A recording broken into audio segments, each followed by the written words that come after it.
Hi everybody, bienvenue dans cette interview. On va parler de parentalité, de l'éducation des enfants, de maternité et cela avec notre invitée Estelle Touré. Bonjour Estelle, Bonjour Sandra.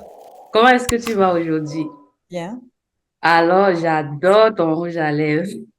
merci, merci. Ok, ok. Et donc, on va commencer. J'aimerais que toi, tu puisses toi-même t'introduire et dire à notre audience qui est Estelle Touré. Bonjour, moi c'est Estelle. Je suis originaire de la Côte d'Ivoire. Je suis en France depuis 2008 et je suis maman de deux enfants. Sur le côté professionnel, j'ai une boutique physique du nom de Saveurs d'Afrique et Saveurs de France où je vends des produits alimentaires qui viennent d'Afrique et j'ai aussi une boutique en ligne aussi. Ah, ok. Donc, on peut prendre et en ligne et en Et physique. physiquement, si vous pouvez vous déplacer à la boutique, vous pouvez venir à la boutique qui se trouve à Genlis, non loin de Ah, Dijon. ok, super. Je suis sûre qu'on va parler de tout ça durant toute cette interview et donc on va aller dans le vif du sujet.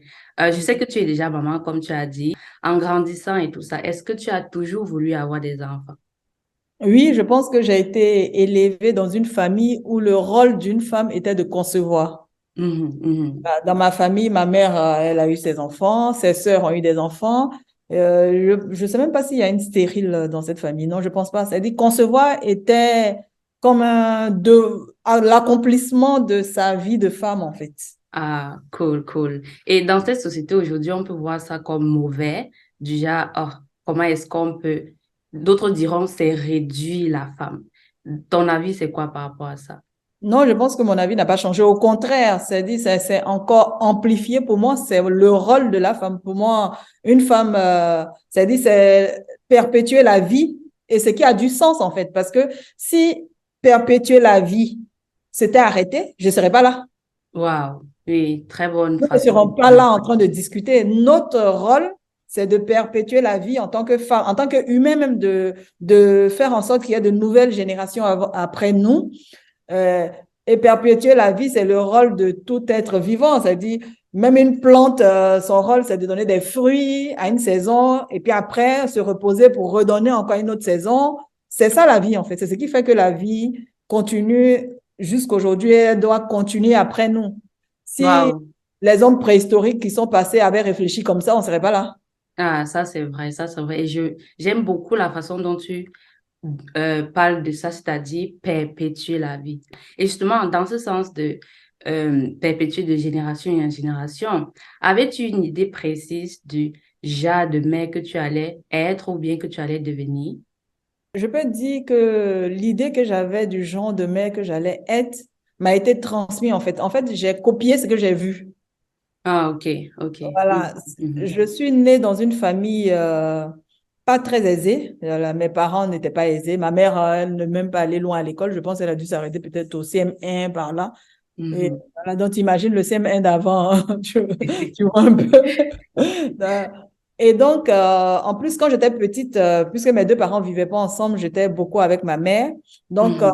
voilà, la famille de ma mère, il y avait quand même une pauvreté quand même réelle.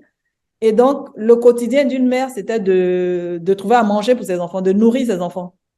C'est-à-dire, le côté intellectuel et tout n'était pas développé. C'est-à-dire, quand tu n'as pas à manger, tu ne cherches même pas à aller acheter des livres, hein. Quand tu déranges le Exactement. matin, c'est-à-dire, mes tantes, ma mère, c'est des femmes qui faisaient leur petit commerce de commerce au bout de la rue. Sa seule préoccupation, c'est comment je vais faire pour avoir de l'argent pour qu'on mange.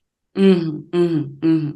Donc, moi, je Exactement. pense que dans ma tête de future maman, je savais que je devais avoir des enfants, mais ma préoccupation, c'était de faire en sorte que mes enfants soient dans une situation matérielle où il manque de rien.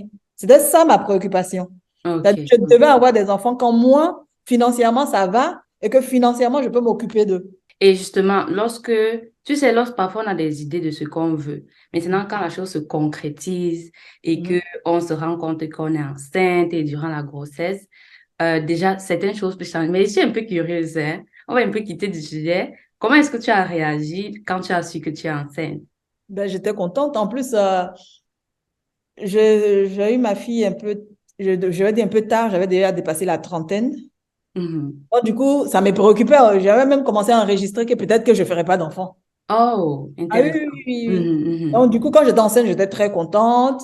Et mon idée de départ n'a pas changé. C'était plutôt le côté matériel, ma préoccupation. En plus, après l'université, quand j'ai fini l'université, je ne lisais pas beaucoup. Je lisais même pas. Je lisais pas du tout. Du coup, j'avais Comme pas. tout le monde, c'est-à-dire tu as mis les cahiers en bas du lit, Oui, quoi. oui, c'était fini. Donc, j'avais pas Hmm. cette préoccupation. Ah, je suis enceinte, je vais aller acheter un livre sur comment accueillir son enfant. Non, non, j'avais pas cette préoccupation. Ma seule préoccupation, c'était, ah ben, il faut que j'arrange sa chambre, il faut qu'elle ait un beau lit, il faut que je lui achète des vêtements. Tout était matériel, en fait. Je me Ah, suis ok. plus concentrée sur le côté matériel que sur autre chose, en fait. Ah, ok, good, cool. Et donc, tant quand tu accouches, tu donnes naissance, tu as commencé par avoir une fille, Mhm. est-ce qu'il y a des choses que tu as dû changer dans ta vie pour l'épanouissement et le bien-être de ton enfant?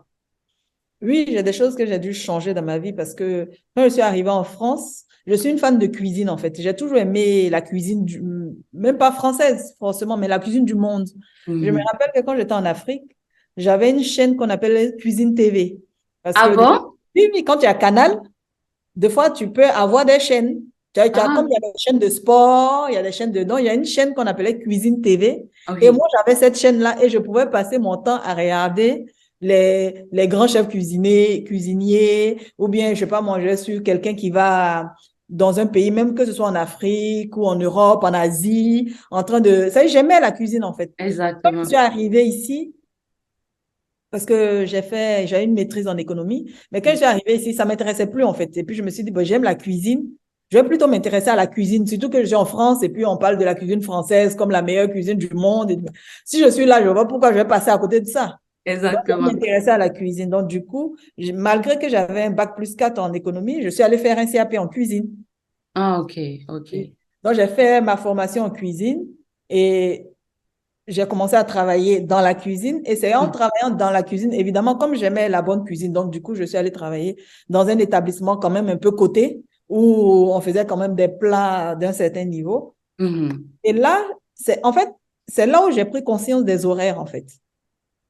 Hmm. Et comme j'avais pas d'enfant, C'est-à-dire après l'arrivée de ta fille, c'est là où tu prends non, conscience. non, non, c'est-à-dire, même avant l'arrivée de ma fille, quand j'ai Oh, fait ma formation en cuisine et que j'ai commencé à pratiquer la cuisine, c'est là où j'ai pris conscience des horaires et comment est-ce que ces horaires-là te bouffent ton temps, en fait. ah oui, ok, oui, je vois. Mhm. Voilà, c'est-à-dire, je me suis rendu compte que c'est un métier où, quand tu es là-dedans, mais c'est comme si tu n'as plus de vie. C'est-à-dire, toute ta vie, c'est-à-dire, je partais peut-être de chez moi, il était 8 heures, on devait commencer vers 9 heures. Je Mhm. rentrais, il devait être 21 heures, deux fois Ah, 22 heures. oui, je vois. Et il y Mhm. avait des coupures. C'est pas parce qu'on travaillait tout le temps, mais il y a une coupure. C'est-à-dire, jusqu'à 13h30, vous avez fini de servir les clients, vous avez fini de cuisiner, mais il faut revenir le Pour la soir. soirée, Il faut oui. revenir pour la soirée. Donc, Mhm. comme j'habitais loin, je ne peux pas rentrer chez moi. Ah Je oui, tournais en rond dans la ville. Donc, du coup, j'ai commencé à remettre en question ce métier que j'avais tant convoité. pas commenté. Mhm. Donc, du coup, quand ma fille est née, il n'y avait même plus à réfléchir, ça a été stop. Ah, donc tu as stoppé ça. Oui, oui, oui, oui, j'ai arrêté complètement la cuisine quand ma fille est née. Et Mhm. après, donc du coup, parce que ici en France, quand tu te mets au chômage, tu as 2 ans, tu as droit à 2 ans d'indemnité, le Mhm. temps de rebondir sur autre chose. Donc du coup, quand Mhm. ma fille est née, j'étais en train de réfléchir à quoi faire. Franchement, j'avais aucune idée, je ne savais pas quoi faire. Et déjà, même avant que on ne continue, il y a une question, c'est-à-dire pour certaines mamans, pour eux, ça sera mettre leur vie de côté que de Mm. mettre quelque chose qu'ils ont toujours fait pour leur fille. C'est-à-dire, déjà, pourquoi toi, tu décides de mettre ça de côté pour ta fille? Pour quelle raison? Parce que, c'est dit, peut-être aussi à cause de mon éducation. Parce que pour moi, dans mon esprit, ça dit si la femme est née pour être mère, mais Mhm. après la suite, c'est de s'occuper de cet enfant. Ah oui. Être là pour son enfant. Donc, c'est pas seulement accoucher. Non, c'est Oui. pas seulement accoucher, non.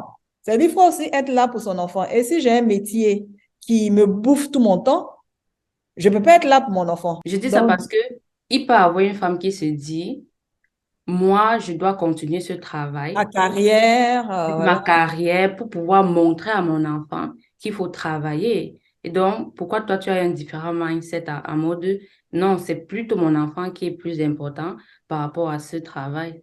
Parce que si tu privilégies ta carrière à tes enfants, ben, il y aura plus ce lien, en fait. Hmm, Et hmm. voilà, tu peux pas créer un lien avec une personne.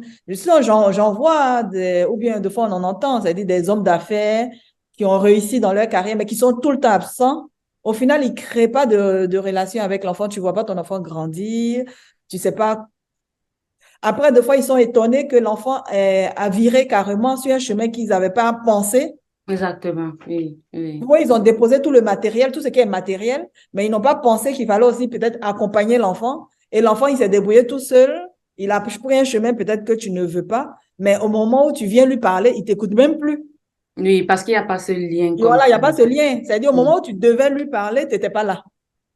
hmm, Donc, quand tu hmm. reviendras après pour lui parler, mais pour lui, tu es comme un étranger, tu es juste le père.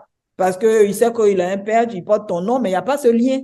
Mhm. Et Il y a ce vice-versa lien. pour une femme Voilà. qui est une mère Il qui, après, quand tu reviens, vous discutez avec l'enfant, il n'y a plus dans ce n'y a lien. plus, il y a plus ce Et lien-là. Voilà. c'est pas en L'enfant fait t'écoute plus, en ton fait. enfant. Non. Pardon. Et dit, l'enfant t'écoute pas, en fait. Parce qu'au Mhm, moment où il mhm. avait besoin de toi, tu n'étais pas là. Exactement, exactement. Et donc, quand tu as appris dans tu as arrêté dans le travail, qu'est-ce qui s'est passé après? Donc, comme je disais, c'est-à-dire quand j'ai arrêté la cuisine, donc j'ai eu 2 ans. Donc, ah, franchement, c'était 2 ans de pur bonheur. C'est-à-dire, il y a eu 2 ans où j'ai pu, c'est-à-dire, en fait, quand ma fille est née, pendant 2 ans, jusqu'à ce qu'elle ait ses 2 ans, j'ai rien fait. J'étais avec elle, en fait. Waouh, tu étais Oui, oui. avec elle. Ah oui, oui, oui. Parce que j'ai rien fait. Mhm. Et après, franchement, je ne savais pas quoi faire. J'étais là, je tournais en rond. Et puis, il y a une amie qui me dit, oh ben, j'ai entendu parler d'une formation d'aide, c'était pas de l'aide soignante en tant que telle, mais on appelait ça aide médico-psychologique. Mhm. Donc, j'ai entendu parler de cette formation-là, je vais aller faire comme ça. Et moi, tu sais, parce que quand tu as 2 ans de chômage, mais quand il te reste 6 mois, par exemple, avant que les 2 ans n'arrivent, l'organisme qui te verse tes indemnités, il commence à te dire, mais le temps va Exactement. Il passer, faut que tu te finalement, tu vas te bouges. retrouver sans rien, en fait. Donc, il faut que tu te bouges, en fait. Oui. Donc, du coup, je l'ai suivi. J'ai dit, bon, allons faire cette formation, mais sans même savoir de quoi il s'agissait. Je ne savais même pas ce que c'était. Elle m'a dit Mhm. qu'elle a entendu parler, il paraît que c'est bien, je vais aller faire. Il dit, bon, je te suis. Allez. Donc, du coup, je suis allée faire cette formation. En plus, le pire, c'est que quand on est allé, j'ai été prise, elle n'a pas été prise. Oh là là, quelle histoire! Moi qui étais là comme ça par hasard. Non. Du coup, j'ai fait cette formation, mais comme je t'ai dit, sans conviction, c'est pas quelque chose que j'ai choisi, j'ai juste suivi quelqu'un. Mhm. Et donc, j'ai fini aussi, j'ai fini la formation. Et j'ai commencé aussi à travailler en tant qu'aide médico-psychologique avec des horaires déjà un peu plus souples, mais professionnellement, j'étais toujours pas satisfaite en fait. J'étais pas satisfaite. En plus, ça, si j'avais pas choisi, j'étais là comme ça en fait. Qu'est-ce qui fait que tu quittes de là pour arriver à ta boutique que tu as maintenant?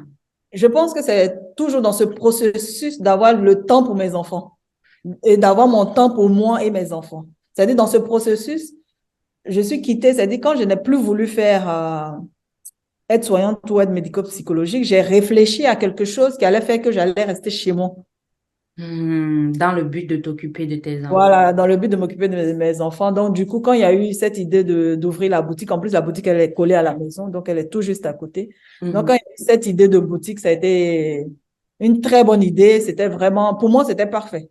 Exactement. Dis-nous un peu qu'est-ce qui a fait, comment est-ce que tu es arrivé à cette idée d'ouvrir une boutique? Ah, l'idée d'ouvrir la boutique est venue du fait qu'un jour, en fait, quand tu arrives en Europe Mhm.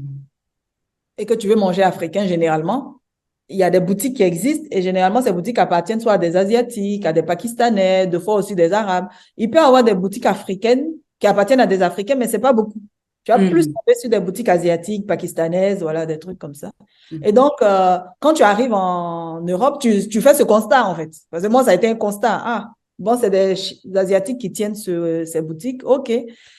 Donc, du coup, on va en achète. C'est pas un problème qui tient la boutique. On va en achète. Mais quand tu achètes, ça n'a rien à voir. Enfin, moi, personnellement, je n'étais pas satisfaite de ce que j'achetais. Dans quel sens? C'est-à-dire, par exemple, je viens d'une région de la Côte d'Ivoire, au sud de la Côte d'Ivoire, c'est Dabou, parce que mon père, il est du nord, mais ma mère est du sud. Et comme j'ai beaucoup vécu avec ma mère, donc c'est plutôt la cuisine du sud que je maîtrise, en fait. Mhm. Donc, on a, par exemple, notre atiéké qu'on achète, qu'on mange, qu'on fabrique même chez nous. Mais quand je vais acheter l'atiéké chez l'asiatique, non, c'est pas le même goût. Ça Ah, n'a c'est pas rien à voir. bon. C'est pas Ah oui. bon. Ok. Mais du coup, comme tu es en Europe, bon, tu manges un peu européen, tu manges des pâtes, des pommes de terre, mais de temps en temps, quand même, tu as envie de manger la cuisine de chez toi. Donc, Mhm. tu vas quand même chez l'asiatique, tu achètes. C'est pas bon, mais tu t'en contentes. Exactement. Tu t'en Tu dis, contentes, tu vas au avec. moins ça que rien. Voilà, tu t'en contentes. Donc, du coup, un jour, on avait invité des amis avec mon mari, on avait invité des amis, et on était en train, j'ai fait justement la ticket là, et lui, il dit, il mange pas. Et on dit, pourquoi tu manges pas? Il dit, mais c'est pas bon. Même lui, il dit, c'est pas bon. Et pourtant, c'est pas sa nourriture de base. On Exactement. est déjà allé en Afrique, on est allé en Côte d'Ivoire, il a mangé la ticket, il sait ce que c'est que le bon attiéké. Il dit, Mhm. mais si j'avais commencé chez l'asiatique avec la ticket, j'aurais dit, la ticket, c'est un truc qui est pas bon. Mais comme j'ai déjà mangé le bon, donc je sais que c'est ça là qui n'est pas bon. Sinon, ça existe le bon. Et du Exact. coup, un des invités a dit, mais pourquoi est-ce que tu fais pas venir tes produits toi-même? Pourquoi tu n'ouvres pas une boutique où tu fais venir tes produits toi-même? Et là, c'est comme on dit, il y a des connexions qui se sont faites. Je me suis dit, ah, Donc, c'est comme ça que ça veut d'Afrique est comme né. ça que ça vient d'Africaine. Et en plus, dans la réflexion, on a réfléchi parce que ouvrir la boutique, c'était un fait. Mais où ouvrir la boutique? Parce qu'on n'a pas décidé comme ça de l'installer à côté de la maison pour rien. Parce Mhm. qu'après, on s'est dit, bon, l'objectif, c'était d'avoir du temps pour rester avec les enfants. Maintenant, on s'est dit, bon, si j'ouvre en ville, parce que comme j'habite non loin de Dijon, à 25 minutes environ de Dijon, si j'ouvre en ville à Dijon, déjà, il y aura un loyer à payer. Mhm. Alors que quand tu viens d'ouvrir la boutique, il faut le temps de se faire connaître quand même. Exactement. Le loyer, lui, n'attend pas que tu te fasses connaître, hein. Le loyer, il tombe tout de suite. Donc, si j'ouvrais en ville, il y aurait un loyer à payer. En plus, le fait d'avoir du temps pour mes enfants n'est pas résolu, puisqu'il faut sortir le matin, aller. Mhm. Je n'allais pas pouvoir même rentrer à midi. J'allais rester là-bas à midi, les enfants vont manger à la cantine, je vais rentrer le soir, et puis à quelle heure? C'est des boutiques qui ouvrent généralement, et qui ferment généralement vers 19h30, 20h. J'allais rentrer à quelle heure? Ça ne résolvait pas le problème. Donc, pour résoudre le problème, je me dis, ben, je m'installe à côté de la maison. Il y avait le garage à transformer. Il dit, ben, Mhm. je transforme ce garage-là en boutique. Et puis après, il s'est posé aussi la question de, mais est-ce que les clients vont se déplacer? Oui, parce que aller à Dijon, c'est m'installer là où se trouvent les clients. Mais rester chez moi, c'est emmener les clients à se déplacer. Donc, c'était un risque à prendre, en fait. Mais je me suis dit, ben, je vais miser sur la qualité de ce que je vends. Waouh. C'est-à-dire, Waouh. si je mise sur la qualité de ce que je vends, ben c'est lui qui est déjà satisfait de la boutique asiatique. Lui, je ne peux rien faire, je ne pourrais pas l'appeler, mais celui qui est comme moi, qui n'est pas satisfait, il se déplacera. Oui, il se déplacera. La preuve, les gens sont prêts à importer plein de choses, même plus chères, et donc il sera Oui, prêt. exactement. Exactement. Mais je pense qu'il y a une partie qui montre encore à quel point, lorsque tu décides de créer quelque chose d'un objectif précis, ça te Mhm. guide. Oui, C'est-à-dire, exactement. toi, l'idée de base, c'était avoir du temps pour mes enfants. Et donc, chaque décision que tu as prise était dans le but de, est-ce que ça va me donner la possibilité d'être avec mes enfants? Si oui, je prends, sinon, je ne prends pas. Voilà, je ne prends pas. Waouh, ça montre encore à quel point, lorsqu'on commence quelque chose avec son but en tête, on arrive à trouver des solutions qui entrent en fait dans ce cadre-là. Ça, c'est vraiment très, très, très cool à voir. Et donc, vraiment bravo pour ta boutique. Et c'est vraiment super de pouvoir donc manger africain et avoir ce goût de l'Afrique, en fait. Et Exactement. donc, à la fin, restez-en, on va encore ensuite parler de la boutique d'Esther, vous allez voir tout ce qu'elle propose, etc. Toutefois, revenons encore un peu dans l'éducation, etc. Avant que tu aies tes enfants et tout, ou bien durant et pendant, quelle était ta vision de l'éducation d'un enfant? C'est-à-dire, avant que tu aies tes enfants, as-tu pensé à comment est-ce que je vais les éduquer, comment est-ce que je vais les instruire? En fait, c'est pas comme si j'ai pas pensé. J'ai pensé, mais j'ai pensé comme on m'a transmis, en fait. Moi, j'ai pas eu, c'est-à-dire, en plus, comme je viens de dire plus tôt, c'est-à-dire, j'ai vécu avec ma mère. Après, je suis allée vivre aussi avec mon père. Mais tout rapport que j'ai eu avec un livre ou avec les études était lié à l'école. Mhm, mhm. C'est-à-dire, ma mère me faisait travailler à la maison parce qu'à l'école, on a donné des devoirs à faire. Mhm. Quand j'étais chez mon père aussi, c'est-à-dire, je n'ai jamais eu un livre en dehors des livres scolaires. Ok, ok. Pour dire, ah ben, j'ai un livre comme ça pour le plaisir, pour lire, qui n'a pas été, non. Tout ce que j'ai eu comme document à lire, c'était en rapport avec l'école. Donc, l'instruction en dehors de l'école, non, ça me parlait pas. Alors, si je comprends bien, ta vision de l'éducation de tes enfants, c'était qu'ils aillent à L'école, l'école. ils allaient à Mhm. l'école, voilà. C'était Mhm. l'école. Et puis, ça dit, je fais parce que l'école a dit de faire. Ah, J'achète le livre parce que l'école a dit d'acheter le livre. mhm, mhm. Mais j'ai pas cette vision d'aller acheter un livre pour le plaisir de lire ou pour apprendre des choses, non. Parce que moi-même, c'est comme ça que j'ai reçu la chose, en fait. Ah, ok, ok. Et donc, quand on pardonne dans tout ça, quelles furent tes difficultés, les difficultés que tu as rencontrées dans l'éducation de ta fille, dans le sens de ce que tu connais, dans le Oui, sens... donc, justement, dans le sens de ce que je connais, donc quand ma fille est née, après, évidemment, elle a grandi, donc elle est partie, je l'ai inscrite à l'école, comme en plus l'école est obligatoire. Donc, je l'ai inscrite à l'école. Donc, elle a fait petite section, moyenne section, grande section. Donc, je ne suivais pas. Pour moi, elle partait à l'école, donc tout allait bien. Je ne contrôlais rien, je ne suivais pas. Pour moi, elle allait à l'école, tout allait bien. Donc, une façon de dire pour toi, c'est l'école était censée faire leur travail. Voilà. Pour Mhm, moi, elle va à l'école, donc elle apprend des choses à l'école. mhm, mhm. Et dans ma tête, je sais pas pourquoi, je sais pas si ça a été mon cas, mais dans mon esprit, un enfant va au CP1, au CP ici, puisqu'ici, il n'y a pas CP1, CP2, comme en Afrique. En Afrique, on fait CP1, CP2, mais ici, c'est le CP. Mais l'enfant va au CP quand il sait lire. Mais ça, c'était dans mon esprit. Je ne sais pas si c'est parce que peut-être que moi, quand je suis arrivée au CP, je savais lire, mais je ne sais pas pourquoi. Mais dans mon esprit, l'enfant, quand il arrive au CP, il sait lire. Et donc, quand ma fille a fini petite section, moyenne section, grande section, je ne sais pas ce qui s'est passé, mais on a constaté avec ma mère, en plus de moi, ma mère vivait avec moi, on a constaté qu'elle ne sait pas lire. On a été choqués, même ma mère a été choquée. Ta mère à quel âge, s'il te plaît, pour que les gens voient un peu Ma mère, aujourd'hui, elle doit avoir 62, peut-être 63 ans. lui. Elle a été choquée que ma fille ne sache pas lire alors qu'elle va aller au CP l'année prochaine.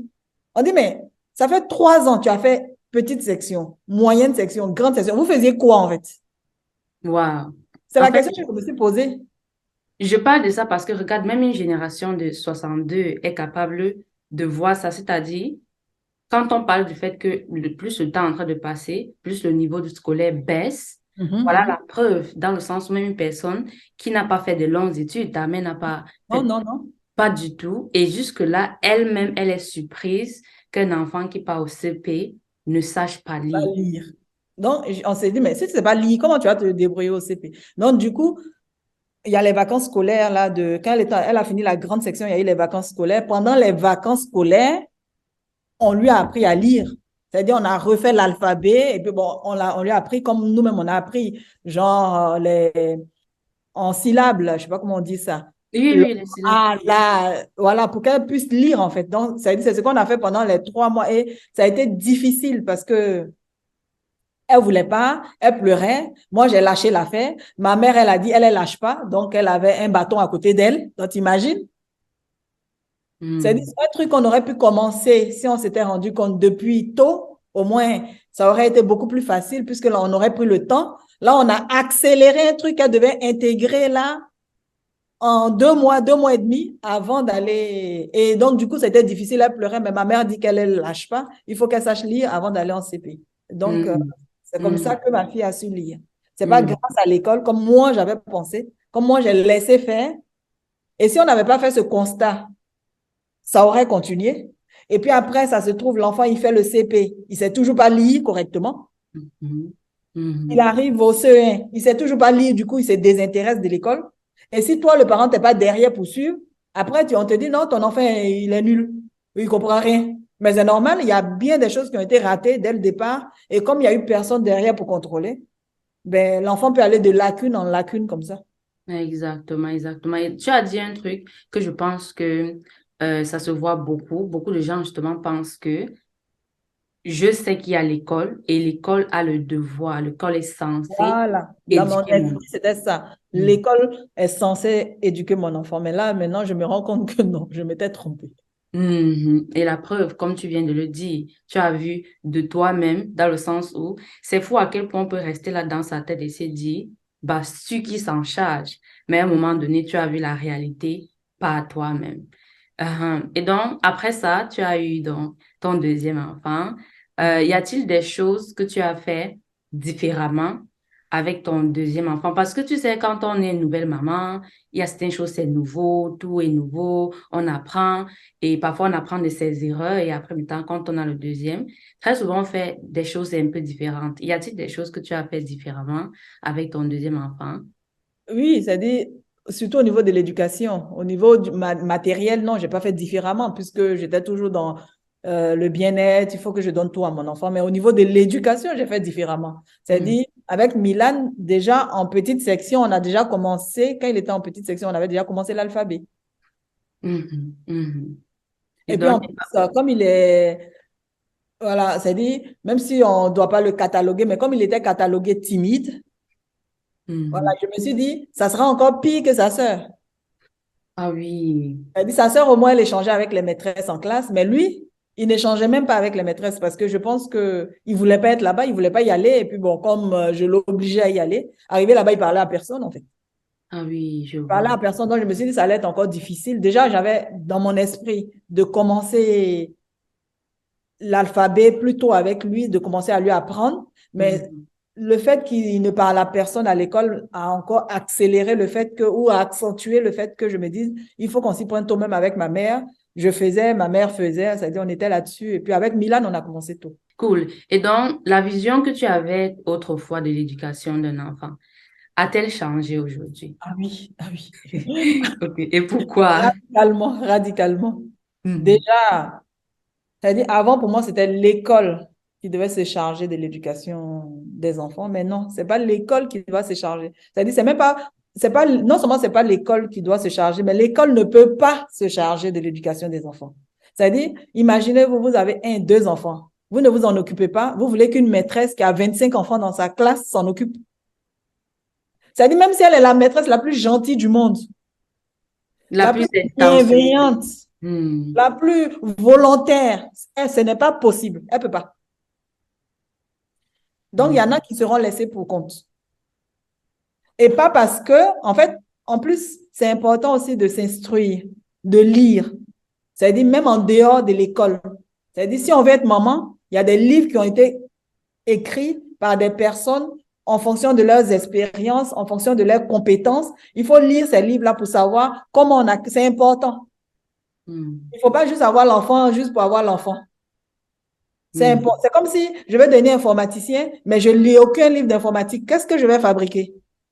Wow, tu viens de dire un truc particulier. C'est un peu comme si on part à l'école parfois pour, je sais pas quoi, 20 ans, certains 13 ans, certains 25 ans pour devenir docteur en ci ou en ça, pour devenir, comme tu as dit, informaticien, architecte.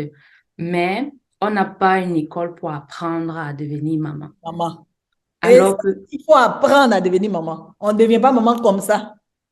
C'est hmm, un être humain qui arrive et dans son accueil doit comporter tout un processus pour faire que ce soit la meilleure personne possible. mhm, mhm, mhm. C'est-à-dire, on n'accouche pas juste et puis on n'achète pas du matériel comme moi, c'était dans ma tête. Il faut qu'elle ait une belle chambre, il faut que les habits soient comme ci, il faut que ce soit comme ça, sans s'occuper du côté intellectuel. Et aussi, ce que j'ai appris depuis que je suis dans cette communauté technotuteurs, on est tous avec la même base au niveau du cerveau. Il n'y a pas quelqu'un qui naît plus intelligent. Parce que aussi dans mon esprit aussi avant, c'est qu'il y en a qui sont nés parce qu'ils ont eu la chance, ils sont intelligents, et puis il y en a qui sont moins intelligents parce qu'ils n'ont pas eu de chance. Ah oui. Voilà. C'est-à-dire pour moi, c'était ça en fait. Donc du coup, je priais Dieu en espérant que les miens soient intelligents. Voilà. Hmm. J'avais pas cette vision que en fait, c'est la façon dont l'enfant sera éduqué qui fera que il va atteindre tel niveau ou tel niveau. C'est-à-dire pour moi, c'était de la chance. Si tu as la chance que tes enfants sont intelligents. Ah, Dieu merci pour toi. Si tu n'as pas de chance, non, c'est pas une question de chance. Nous naissons tous avec la même base. C'est-à-dire qu'il faut considérer le cerveau comme une terre fertile. Elle est fertile quand elle arrive, en fait. Le cerveau, c'est une terre qui est fertile. Et donc, cette terre, elle a beau être fertile, si tu ne plantes rien, elle ne va rien te donner. Très bonne analogie. Très bonne analogie. Il n'y a Et que ceux qui plantent qui récoltent. Et il faut planter les bonnes choses si vous voulez récolter les bonnes choses. Parce que tu peux aussi planter des mauvaises choses. tu vas récolter des mauvaises choses. Mhm. Et maintenant, quelle est donc désormais ta vision de l'éducation? Désormais, ma vision de l'éducation, déjà, comme j'ai dit, c'est-à-dire c'est-à-dire, si vous voulez être enceinte ou si vous êtes enceinte, il y a des livres et le meilleur des meilleurs des meilleurs que je recommande, c'est la méthode Arthur. Lisez la méthode Arthur. Donc, il y a des livres, vous pouvez lire aussi d'autres livres qui sont aussi intéressants aussi. Donc, il faut lire, il faut savoir comment accueillir l'enfant, qu'est-ce qu'il faut faire, qu'est-ce qu'il ne faut pas faire pour développer ou pour, je ne sais pas comment dire, si tu peux m'aider un peu pour que Pour cet enfant, pouvoir développer ses aptitudes, justement, comme tu voilà, as ses dit. aptitudes, voilà, Oui. que cette Mhm. personne-là soit la meilleure possible, la meilleure personne possible. Et donc, parmi ces éléments, tout à l'heure, tu as cité technotuteur. Imagine quelqu'un regarde et dit, se demande, c'est quoi technotuteur et comment est-ce que tu l'as découvert? Déjà, technotuteur, je l'ai dit, c'est un outil qui permet de se construire en tant qu'humain, en fait. Mhm, Ça mhm. permet de te construire parce que en tant qu'humain, tes interactions avec les autres ou tes capacités dépendront de tes connaissances. Absolument. Tu ne peux faire que ce que tu sais. Tu ne peux pas faire ce que tu ne sais pas. Et pour savoir, il faut les avoir intégrés, il faut les avoir appris, en fait. Donc, TechnoTuteur te facilite la tâche à ce niveau-là. Maintenant, Mhm, comment j'ai découvert TechnoTuteur? Je vais dire, vu la difficulté que j'avais avec mes enfants déjà, mhm. au niveau du comportement, et Oui, puis quand tu dis niveau comportement, tu parles de quoi, par exemple? de la timidité, mes enfants étaient très timides. Ma fille, timide. Bon, moi aussi, je suis timide, hein, mais Mhm. ma fille est encore plus timide et mon fils, c'était encore pire encore. Comme je dis, je l'emmenais à l'école, il parlait même à personne. Il voulait même pas qu'on lui parle. Tu lui parles, il te répond même pas. Donc, Mhm. vu la difficulté que j'avais, je cherchais des moyens, en fait. Je cherchais comment faire pour... Oui, et justement, as-tu mis des choses en place bien avant de commencer avec Technotuteur? Quelles sont les choses, par exemple, pour ton fils ou pour ta fille, que tu as mis en place et que... bon, on ne peut pas Mhm. dire que j'ai mis en place, qu'on m'a obligé à mettre en place, parce que déjà, Ah, oui, à l'école, quand les maîtresses ont constaté qu'il ne veut pas y parler à personne, elles se sont dit, il faut qu'il voie un psychologue. Le psychologue m'a dit aussi, il faut qu'il voie un orthophoniste. Donc, du coup, il était suivi par un psychologue. Et puis, une année après, on a passé l'orthophoniste. En plus, c'est des rendez-vous, on ne te donne pas le rendez-vous comme ça. C'est-à-dire, quand tu as ah, l'orthophoniste, tu as rendez-vous un an après. oh. Ah Mais oui. toi, on t'a donné ça urgemment comme ça. Non, non, le psychologue, lui, je l'ai eu parce qu'il y a le psychologue de l'école. Donc, lui, tu Mhm. l'as puisqu'il est disponible pour l'école. Mais Mhm. l'orthophoniste, puisqu'il a été suivi par le psychologue un an, et c'est seulement un an après qu'il a été suivi par l'orthophoniste. Mais parce que Mhm. le rendez-vous est venu un an après. Oh. C'est-à-dire, tu imagines que si tu es dans l'urgence, mais tu attends un an parce qu'elle n'a pas le temps. Ah, et ça fait donc, pendant combien d'années est-ce qu'il a vu le psychologue et pendant combien d'années Il a vu l'orthophoniste? le psychologue, on va dire 2 ans et demi, Mhm. donc en Mhm. petite section, en moyenne section et la moitié de la grande section. Grande section, ok. Puis, il a Ok. vu l'orthophoniste 1 an et demi. Ah, Donc, deux ok. ans et demi de psychologue et 1 an et demi d'orthophoniste. Ok, justement. Justement, donc, comme si tu cherchais des solutions, ça veut dire que ça ne marchait donc pas. Je voyais le psychologue, je voyais l'orthophoniste, je voyais que ça n'avançait pas. Moi-même, j'ai commencé maintenant à acheter des livres pour essayer de lire, pour lui apprendre les mots. Comme si, je sais pas, comme si inconsciemment, je me suis dit peut-être il lui manque des mots. Ah oui. Pas s'exprimer. Je pense que ça devait être ça. Inconsciemment, je me dis, il lui manque des mots et pour avoir les mots, il faut que j'achète des livres. Donc, c'est là où j'ai commencé à acheter des livres, en fait. Ah, J'ai ok. commencé à acheter des livres pour lire, mais même malgré ça, non, ça avait pas résolu le problème. Mhm, mhm. Euh, je te suivais déjà, ça faisait peut-être des années que je te suivais, peut-être 2 ans, je ne sais plus. Je te Mhm, suivais déjà pour les cheveux. mhm. Et puis après, j'ai vu aussi que tu avais créé une autre chaîne aussi où tu parles de sujets un peu plus intellectuels que je ne suivais pas trop. Je suivais de temps en temps. Je suivais plus les trucs capillaires que le côté intellectuel aussi. Mais de temps en temps, quand même, je voyais des posts passer. Je voyais Oui. qu'en fonction du titre, soit je m'arrêtais, soit je passais. Généralement, capillaire, je regardais. Mais l'autre, je ne regardais pas tout. Et puis, un jour, je vois comment faire de vos enfants des génies. En fait, le titre même était en anglais. Alors que je ne parle pas anglais, hein. C'était genius. En fait, tu avais un truc. Oui, how to make your kids geniuses. Voilà, voilà. Mais là, mon cerveau s'est réveillé. Je me suis dit, ah, on dirait.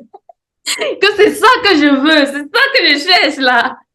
attends, je vais aller, de quoi elle parle? Je me suis dit, mais attends, de quoi elle parle? Donc, je vais aller écouter. Donc, quand j'ai écouté, tu as parlé des technotuteurs et tout, je ne savais pas ce que c'était. Donc, je me suis dit, je pense que dès que j'ai fini d'écouter, j'ai envoyé un mail. J'ai envoyé un mail et puis j'ai cherché aussi technotuteur, mais j'ai rien trouvé en fait. J'ai rien Mhm, trouvé, mais j'attendais que tu me répondes en fait. Donc, mhm, quand tu m'as mhm. répondu, on a pris Rendez-vous. rendez-vous. Et Mhm, je pense que, c'est pas comme si, déjà, je cherchais un truc, je cherchais quelque chose. Donc, pour moi, une solution était toujours bonne à prendre. Mais je pense qu'il y a eu une confiance peut-être du fait que je te suivais il y a longtemps, en fait. ah Parce que oui. je me rappelle, ma mère, elle m'a dit, mais tu vas acheter le truc, tu la connais d'où? Et... Et puis, je lui dis, mais il y a longtemps, elle est sur les réseaux sociaux. C'est-à-dire, elle s'est fait une réputation, elle va pas vendre n'importe quoi. Non, c'est-à-dire, j'imagine pas une personne qui s'est construit une communauté sur une Mhm. certaine réputation en train de détruire sa réputation pour vendre une merde. Il dit non, non, moi, il y a longtemps, je la vois sur les réseaux sociaux. Généralement, ceux qui font l'arnaque, tu ne les vois pas longtemps. Alors qu'elle, il y a longtemps, je la vois sur les réseaux sociaux, donc du coup, j'ai confiance. Mhm, mhm. Waouh, ça c'est très très intéressant. À quel point, lorsqu'on cherche consciemment ou inconsciemment quelque chose, même lorsque tu as vu le titre en anglais, que tu Anglais, parles, que je comprends. Ça m'a parlé. Parce que je connaissais au moins Children et Genius. J'ai dit non, non, non. J'entends enfant, génie. J'ai dit non, je vais aller écouter ça. ah, ça c'est cool, ça c'est vraiment cool. Et donc, au final, après notre discussion, parce qu'il y a une discussion, après tu prends ta décision. Grosso modo, qu'est-ce qui t'a fait dire, OK, je vais prendre Technotuteur, je vais l'acheter et ensuite rejoindre aussi la communauté parce que, comme tu sais, il y a et l'outil et la communauté. Qu'est-ce qui te fait vraiment prendre la décision de, voilà, j'y vais, je m'engage? Mais je pense que c'est qui m'a fait prendre la décision. C'était surtout j'avais un problème à résoudre. J'avais un problème à résoudre, il faut résolver le problème, donc il faut prendre. Il faut prendre. Et puis, comme j'ai déjà dit, c'est dit, j'étais beaucoup sur les réseaux sociaux, je suivais beaucoup de YouTubeurs, j'ai laissé tomber beaucoup de choses. Il y a des choses, j'ai demandé le prix, après j'ai laissé tomber. Il y a des choses. Et puis, je ne peux pas dire que c'est une affaire de prix, en fait. Je ne peux pas dire que j'ai laissé tomber parce que c'était cher, parce que j'ai demandé des choses qui étaient chères que j'ai laissé tomber, comme j'ai demandé des choses qui étaient moins chères que j'ai laissé tomber. Mhm, mhm. Voilà, donc c'était pas. Mais là, je pense qu'il y a eu ce côté de vivre quelque chose avec mes enfants. Ah oui. C'était Mhm, plus dans ce sens. Je me suis dit, c'est quelque chose que j'allais prendre et qui allait me permettre de créer quelque chose avec mes enfants. Donc, du coup, j'ai trouvé ça vraiment très intéressant. Je me suis dit, ça, il faut que je le prenne parce que si je laissais tomber, je ne laissais pas tomber que pour moi. Je laissais tomber aussi pour eux. mhm. Absolument, je vois. Et donc, toujours cet esprit, tu vois, je pense que ta vision de la maternité, depuis le début, t'a guidée. Oui, T'as oui. exactement. Parce que si tu étais une maman qui disait, je dois vivre ma vie et mes enfants vont se débrouiller, il y aura Oui, pas j'ai cette aussi laissé tomber. Ouais. oui, tu vas laisser. Donc, je vois, en écoutant ton histoire, je vois qu'à chaque fois, l'idée derrière, ça a été comment être là pour mes enfants, comment rendre leur vie meilleure. Et c'est ça Voilà, qui fait que, exactement. C'est ça. oui, C'est ça qui fait prendre les décisions au fur et à mesure, en fait. exactement, exactement. Et donc, quand tu as décidé de prendre et rejoindre la communauté, commencer à utiliser Technotuteur, et en fait, même c'était quand tu as commencé à utiliser, c'était quand? J'ai commencé à utiliser, je pense, c'était en novembre 2021.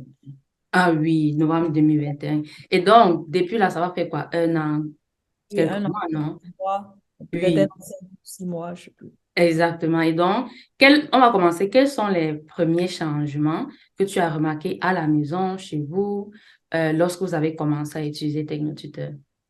Déjà, moi, quand j'ai reçu Technotuteur, on a installé et tout, on a commencé. Moi, j'ai adoré.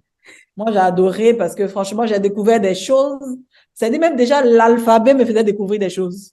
Yeah, yeah, yeah. Même, les enfants, ça, là, ils étaient là. C'est quoi ce truc? Euh, euh, la chose qu'ils ont aimé, c'était le fait qu'ils allaient toucher à l'ordinateur. Oui, Hmm. parce qu'avant, ils n'avaient pas le droit de toucher à mon ordinateur, parce qu'ils vont m'abîmer mon ordinateur. Ils n'avaient pas le droit. Et donc, cette perspective de toucher l'ordinateur, là, du coup, ils étaient excités. Mais après, quand ils ont vu que c'était les mots, là, aïe, ils ont commencé à baisser l'envie de faire. Mais non, j'ai pas laissé tomber. On a insisté, j'ai continué. Et Exactement, comme une mère doit faire, c'est toute chose, voilà, en fait. exactement. Exactement. C'est Mhm. comme si votre enfant est malade, qui doit prendre un médicament. Même s'il ne veut pas boire, vous allez tout faire pour qu'il prenne le médicament parce que de toutes les façons, ça ne va pas, il est malade, il faut qu'il prenne. Exactement, Donc, exactement. après, je pense qu'au niveau de ma fille, déjà au niveau de 3 mois déjà, 3 mois après l'utilisation, quand j'ai vu sa maîtresse, elle m'a dit déjà qu'au niveau de ses notes ont commencé à s'améliorer. Mhm, mhm, mhm. Yep. Et dans la maison, vos routines et ce que vous Ah faisiez oui, avant, la c'était... routine aussi a changé à la maison parce que avant on se réveillait, c'était la télé, moi j'étais sur les réseaux sociaux, alors que là on se réveille le matin, on a Technotuteur à faire ensemble, tout le monde fait, on a des vidéos instructives à regarder, on apprend des choses tous ensemble, Mhm, on en débat, on en discute, donc du coup la routine a changé. La mhm, routine a changé et puis à un moment, je pense que ça devait être peut-être 3 ou 4 mois après l'utilisation de Technotuteur, je leur ai expliqué que la télé c'était pas bien pour les enfants et que surtout que eux, ils regardaient pas la télé pour les documentaires et tout, c'était juste pour les dessins animés et que c'était pas intéressant, c'était abrutissant et tout et qu'il fallait qu'ils arrêtent de regarder. C'est qu'ils ont compris. Donc, du coup, je pense que 3 ou 4 mois après l'utilisation de Technotuteur, on a arrêté la télé. mhm, mhm. Et déjà même, qui leur a donné, montré ou donné la télé? C'est moi, de toutes les façons, c'est nous les parents qui achetons la télé, hein. L'enfant, il vient, il sait pas qu'il y a un outil dans ce monde qu'on appelle la télé. C'est nous les parents qui achetons la télé. C'est nous qui regardons la télé. Il nous voit regarder la télé depuis qu'il est bébé. C'est nous-mêmes qui mettons, parce que même s'il nous voit regarder la télé, mais il nous voit regarder des chaînes instructives. Dans son esprit, il pensera qu'il y aura que ça. Mais c'est nous qui mettons le dessin animé. Il connaît pas le numéro quand il est bébé. C'est nous Mhm. qui mettons. Maintenant, après, quand il ne veut plus décrocher, on va venir le frapper parce qu'il ne veut pas décrocher un truc que nous-mêmes, on lui a donné. Exactement. Et je me souviens, tu m'avais parlé d'un truc du fait qu'à un moment donné, tu avais compris toi-même que la télé les abrutisse ou bien abrutisse les gens de manière générale. Et qu'à un moment, tu les as dit, on ne doit plus voir. Oui, oui, avant Technotuteur, oui. Avant Oui. Technotuteur, ça dit, je voyais, ça dit, déjà, c'est les mêmes dessins animés qui se répètent à longueur de journée. C'est les mêmes épisodes. Même moi qui ne suis pas en train de regarder la télé tout le temps, je sais que l'épisode là, c'était déjà passé il y a 2 ou 3 jours. Non, c'est les mêmes choses. Si encore ils apprenaient à chaque fois de nouvelles choses. Non, non, non. C'est les mêmes épisodes qui se répètent. Et je les voyais, ils étaient devant la télé toute la journée. Quand ils sortaient, c'est comme des gens qui avaient. Des zombies. Non, qui s'étaient drogués. Tu sais, quand un drogué se. Oui. Cette impression-là que ça me donnait, en Mais fait. c'est là ça, la télé, c'est une drogue, en fait. Voilà. C'est-à-dire, j'avais l'impression de voir des gens qui s'étaient drogués, qui étaient. Je disais, mais.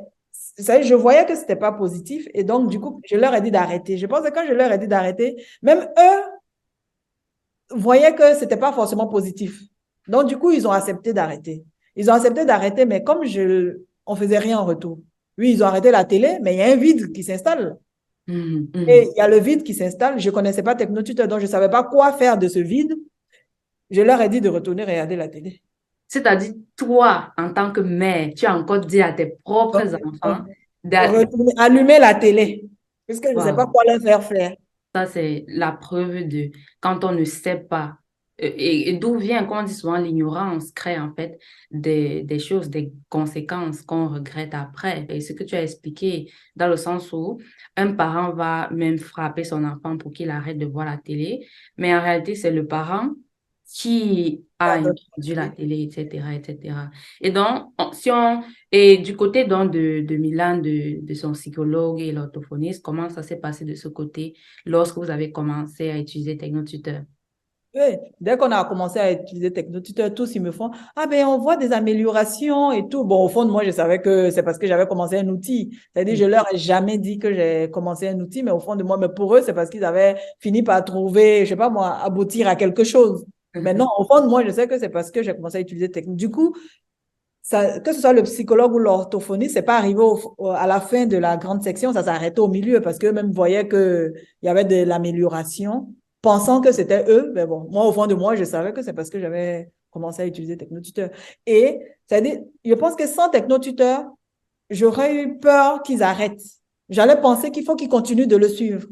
Mais avec Technotuteur, quand ils m'ont dit d'arrêter, j'ai dit oui, oui, il n'y a pas de souci, hein. Ah oui, oui, vous pouvez arrêter. Il n'y a Ouais. aucun problème. Et justement, comme tu dis, il y a une chose à retenir dessus. Quand l'expert lui-même te dit que il n'y a plus besoin, ça veut dire que justement, il voit les améliorations. Et ça, vraiment, c'est cool. Et maintenant, si on avance à 1 an, 4 mois, ou c'est 5 mois, comme on a dit, voilà, ça va faire 1 an, à peu près 5 mois que vous utilisez TechnoTutor. Quels sont tous les changements que tu peux lister et expliquer? Bref, les challenges dont tu as fait face, que ce soit pour les éduquer, faire leurs devoirs, du vote comportemental et à aujourd'hui, si on fait dans une année de revue, qu'est-ce que tu peux dire? C'est-à-dire, si je dois faire une année de revue, qu'est-ce que je peux dire? C'est-à-dire, au niveau des études, l'amélioration que j'ai constatée, c'est que je suis, par exemple, ma fille qui fait CM2 cette année, je ne la suis plus pour ses devoirs. Toute seule, elle fait ses devoirs. OK, et avant, c'était comment? Mais avant, il fallait que je sois derrière. Il fallait que je regarde, il fallait que je surveille, il fallait que ceci, il fallait que cela, il fallait que je bavarde, alors que cette année, non, je ne m'occupe même pas de ses devoirs. Tout ce qu'elle fait, c'est que quand elle a une évaluation à venir, là, elle me dit, est-ce que tu peux m'imprimer une évaluation sur Internet pour que je m'entraîne? C'est elle-même qui vient me dire, j'ai une évaluation, donc imprime-moi une évaluation pour que je m'entraîne. Là, elle fait l'évaluation et puis je corrige pour voir si c'est bien fait. Si c'est pas bien fait, on peut discuter de telle ou telle partie. Mais je ne suis pas derrière elle en train de la suivre. C'est-à-dire, les études se sont allégées, c'est pas un problème en fait. Et puis, Hmm, comme elle fait ses devoirs toute seule et vite et bien, il y a du temps pour faire plein de choses, pour faire autre chose en fait. Donc, c'est quitté d'un enfant à qui tu as utilisé le fouet pour apprendre à Oui, ah oui, travailler. oui. Avant Technotuteur, peu importe qui étudiait, tu mettais le bâton à côté pour que ça aille. C'est-à-dire seulement pour qu'ils viennent s'asseoir. Oui, et qui se concentre, et qui l'écoute, et que Waouh, c'était seulement le fouet et donc oui, la force. oui, la force pour que Et ça déjà, de ce côté, toi, utiliser le fouet et la force, quels étaient les résultats? ben, moyen. Puis le fouet est toujours là. Donc, parce que si utiliser le fouet résolvait le problème, on en a aussi arrivé à un stade où tu n'as plus besoin d'utiliser. Le problème serait résolu. Mais si tous les jours tu mets le fouet, Hmm, c'est-à-dire, hmm. tu veux que l'enfant peut-être aime les études, qu'il adhère, mais il n'adhère pas. Et tous les jours tu utilises le fouet. Et tous les jours, même toi un jour, tu seras fatigué, tu vas lâcher l'affaire. Absolument, absolument. Et en même temps, comment est-ce que toi, tu te sentais en tant que mère de toujours devoir avoir ces prises de tête, ce stress, ces maux Mais de c'est tête? fatigant, c'est fatigant, c'est fatigant, c'est stressant. Les moments, même, c'est-à-dire, quand c'est le moment d'étudier, même moi, je suis stressée. Même moi, j'ai peur. L'enfant aussi est stressé. Tout le monde est stressé. C'est pas un moment agréable, en fait. Et tu as dit, même moi, j'ai peur. Quand tu dis même moi, j'ai peur, qu'est-ce que tu veux par là dire? Oui, mais tu as peur parce que tu sais pas comment ça va se passer. Parce que, en tant que mère, ou bien taper sur ton enfant, c'est pas forcément un plaisir. Tu fais Hmm, pas par plaisir de faire. Tu fais parce que hmm, tu n'as pas le choix. Et hmm. donc, tu ne sais pas comment ça va se passer, arriver au stade où tu seras obligé de... Tout ça, c'est la colère, c'est la frustration, c'est trop compliqué de suivre un enfant avec le fouet, en fait. Ah, ok, ok. Donc, avec Technotuteur, au contraire, déjà, ma fille, elle fait toute seule. Mon fils, lui, dès qu'il rentre de l'école, c'est lui-même qui me dit, il faut me te dépêcher, on va finir les devoirs parce que je dois aller faire quelque chose. C'est-à-dire l'équité de je fuis le moment des devoirs. Je ne veux pas qu'on fait les devoirs parce que je sais, parfois pour certains enfants, et comme pour les parents, comme tu as dit, quand on parle des devoirs, tout à coup, ce sont les pleurs, les cris, les je ne veux pas, les supplier la main à dire maman, non, j'ai pas envie. À quitter de là, à être au niveau où ton propre enfant vient te dire, maman, il faut qu'on fasse mes devoirs. Ah oui, il faut qu'on fasse les devoirs. Et toi, comment est-ce que ça te fait te sentir lorsque... Ben, franchement, c'est la liberté, en fait. C'est la tranquillité. C'est la paix. C'est-à-dire, mon fils, même s'il n'a pas fini son technotuteur, je n'ai pas besoin de dire. C'est-à-dire, s'il ne se rappelle pas tout seul, parce qu'il peut encore se rappeler tout seul qu'il n'a pas fait son technotuteur, qu'il n'a pas fini et puis venir. Mais même s'il ne se rappelle pas, une fois que je lui dis, Milan, si tu finis telle chose, s'il est en train de faire un truc, si tu finis, fais ton technotuteur parce que tu n'avais pas fini. Je n'ai pas besoin de répéter. Et Des fois, ça, même, je lui dis, fais ton technotuteur, mais après, moi-même, j'oublie. Mais je regarde, il est sur l'ordinateur. Qu'est-ce qu'il fait? Ah, il fait son technotuteur. Mais ça, je lui avais dit, il y a peut-être 15, 20 minutes, moi, je suis passée à autre chose, mais lui, non. Il a entendu faire ton technotuteur, il va venir faire son technotuteur. Il n'y a pas besoin de lui courir après. On trace un programme, lui, il respecte le programme. C'est-à-dire, il y a ça qui est venu, que j'ai remarqué. C'est-à-dire, il suit, par exemple, des cours de guitare. hmm, Et tous les jours, il devait faire répéter les guitares et je ne suivais pas trop. Donc, le prof, il s'est plaint pour dire oui, qu'il n'avance pas et tout. Et moi, au fond de moi, je sais que c'est parce que on répétait pas tous les jours. Et Mhm. donc, du coup, j'ai essayé de trouver une heure. Je lui ai proposé le matin qu'on fasse une petite répétition. Non, lui m'a dit à midi après le repas. Il a trouvé que c'était pas une bonne heure, mais bon, si lui, il a décidé que c'est midi après le repas, c'est ce qu'il arrange. Il a dit, OK. Mais tous les jours, à midi après le repas, il monte, il va chercher sa guitare. J'ai pas besoin de lui courir après. Et ton fils a quel âge encore? 7 ans. Ton fils a 7 ans. Et il J'ai est pas capable besoin de lui courir après. Il finit de manger, il va chercher sa guitare. C'est l'heure qu'il a choisi. de... Waouh. Moi, ça me plaisait pas, mais je me suis dit, c'est son choix, donc je valide. Et maintenant, la preuve est là, qu'il est en train de prendre OK. l'engagement. Voilà, il a pris l'engagement, il fait. Mhm, mhm. Et du côté d'Eva, tu as parlé de sa timidité. Euh, de avant et maintenant, comment ça évolue de ce côté-là? Ben, ça aussi, ça a évolué. Il y a eu un changement. Elle a plus de copines à l'école. Avec ses copines, cette année, elles ont créé un groupe pour se présenter au conseil des jeunes de la commune. Ça m'a surpris. Donc, Ah, elles se sont présentées au conseil des jeunes. Elles ont battu campagne. Elles ont fini, elles ont gagné. Donc, elle fait partie du conseil des jeunes de la commune de Genlis. Et là, dans pas longtemps, ils vont aller sur Paris pour aller rencontrer un député, poser des questions sur l'Assemblée nationale. C'est-à-dire, le fait qu'elle ne soit plus timide lui a permis de vivre une expérience qu'elle n'aurait pas vécue si elle était restée dans sa timidité. exactement. Et comme Ça a permis de se faire des copines qu'elle n'aurait pas eues si elle était restée dans sa timidité. et comme la timidité, en fait, c'est le manque d'assurance. Donc, Mhm. ta fille manquait d'assurance et aujourd'hui, parce que battre campagne, il faut de l'assurance. Ah oui, il faut de l'assurance pour aller battre campagne, ça. Mm. Il faut un peu expliquer parce que peut-être les gens ne savent pas. euh, Quand on dit battre campagne, peut-être ils pensent que ce sont peut-être les petits jeux qu'on fait à l'école. Peux-tu un peu expliquer le processus de la campagne dont elle a battu, à peu Ah près? ben, c'est pour une élection, non? C'est comme une élection. Vous faites un programme. Donc, elles ont fait un programme. Qu'est-ce qu'elles vont proposer? C'est-à-dire, qu'elles sont à la mairie, qu'est-ce qu'elles vont décider de proposer à la mairie pour l'amélioration de la vie des jeunes dans la commune. Donc, elles ont fait leur programme, elles ont fait des banderoles, elles sont allées parler aux autres enfants parce qu'après, il y a eu une élection, comme pour une élection présidentielle, hein. Ils sont allés à la mairie, il y avait des urnes, il fallait se mettre dans un coin, écrire le nom du groupe que tu as choisi et Mhm. puis venir mettre dans l'urne, hein. Et après, il y a eu le décompte, c'était sérieux l'histoire. Exactement. Donc, pour un enfant quitté de cet enfant qui ne parlait à personne, absolument à personne en classe, à être quelqu'un qui quitte de là à aller à battre campagne devant. Campagne, voilà, il y a eu un saut, un bond, c'est-à-dire, auquel je ne m'attendais pas. Je m'attendais à ce que ça se fasse petit à petit, mais là, non, paf, ça a été. Wow, ça c'est cool, ça c'est superbe. Et du côté donc de académique, on va dire, parce que justement, comme désormais tu sais, il y a l'éducation et il y a aussi ce qu'on appelle le côté académique. Du côté de Milan, comment est-ce que ça avance de ce côté-là? Qu'est-ce que tu appelles côté académique? C'est-à-dire. Académique, c'est-à-dire à l'école, comment est-ce que ça avance pour lui Ah à ben, l'école? si, à l'école aussi, ça va très bien. Donc, comme j'ai vu, j'ai expliqué tout à l'heure, malgré toutes les difficultés qu'on a eues, quand en grande section, j'ai commencé à utiliser Technotuteur, le psychologue s'est arrêté, l'orthophonie s'est arrêtée. Et moi, j'ai continué avec le Technotuteur jusqu'à ce qu'il aille en CP. Et arrivé en CP, la maîtresse, 3 mois après, m'a appelé pour me dire que, en fait, ça faisait longtemps qu'elle lui faisait faire du CE1, mais moi, je ne savais pas, en fait. Donc, elle le testait en CE1 parce qu'elle a vu ses capacités, donc elle le testait en CE1. Et quand elle était sûre qu'elle allait lui faire du CE1, là, elle m'a appelé pour me dire qu'elle va lui faire du CE1. En 3 mois, Voilà. Donc, du coup, il est rentré en CP, mais il fait du CE1. wow, ça c'est cool. Et donc, c'est-à-dire maintenant il fait du C1, mais malgré tout ça, c'est lui qui vient te dire. Lui, il fait du CE1 et c'est lui qui vient me dire qu'il faut qu'on fasse les devoirs parce que lui, il doit aller jouer au foot, ou bien lui, il doit aller dessiner, ou bien lui, il doit aller. Non, c'est lui qui vient me dire. Waouh, ça c'est cool. Et je me souviens une fois, tu avais parlé du fait que, puisque tu sais, au début, quand on commençait le comité, j'ai dit toujours à chaque personne, écris ce que tu aimerais pour tes enfants. Et je me souviens que sur ta liste, tu avais parlé du fait que tu aimerais qu'ils soient responsables et autonomes.